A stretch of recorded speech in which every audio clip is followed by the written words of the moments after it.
सभी को राम राम नमस्कार। कथा कहानी चैनल में आपका हार्दिक स्वागत है। आज हम फाल्गुन मास के कृष्ण पक्ष की चतुर्थी की कथा सुनेंगे। फाल्गुन मास की कथा सतयुग की बात है। तब एक धर्मात्मा राजा का राज्य था। वह राजा बड़ा धर्मात्मा था। उसके राज्य में एक अत्यंत धर्मात्मा ब्राह्मण था। नाम था विष्णु शर्मा। विष्णु शर्मा के 7 पुत्र थे। वे सातों अलग अलग रहते थे।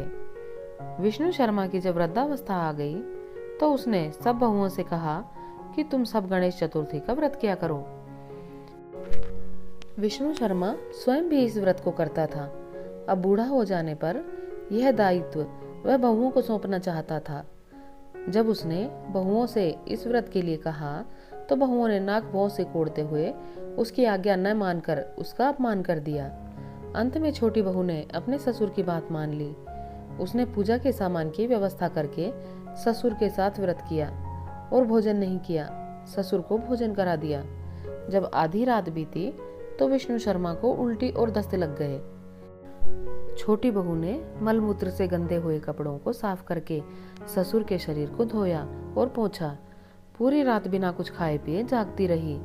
गणेश जी ने उन दोनों पर अपनी कृपा की। ससुर का स्वास्थ्य ठीक हो गया और छोटी बहू का घर धन धान्य से परिपूर्ण हो गया।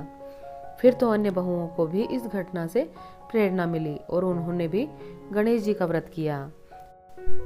हे गणेश जी महाराज, जैसी छोटी बहू और उनके ससुर पर कृपा करी वैसे सब पर करना, हमारे ऊपर भी करना। जो भी इस कथा को सुने उनके जीवन में शांति और समृद्धि बनी रहे। इस कथा के बाद विनायक जी की कहानी सुननी चाहिए।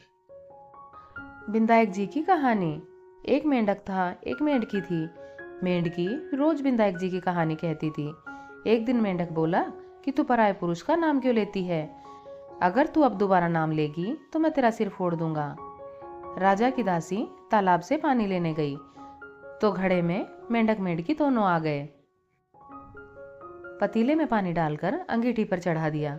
तब दोनों सीखने लगे तो मेंढक मेंढकी से बोला, बहुत कष्ट हो रहा है, तू अपने विनायक जी को याद कर, नहीं तो हम दोनों मर जाएंगे। तब मेंढकी ने 7 बार विनायक जी कहा। तब 2 सांड लड़ते हुए आए और पतीले को गिरा दिया। मेंढक मेंढकी बहते हुए तालाब में चले गए।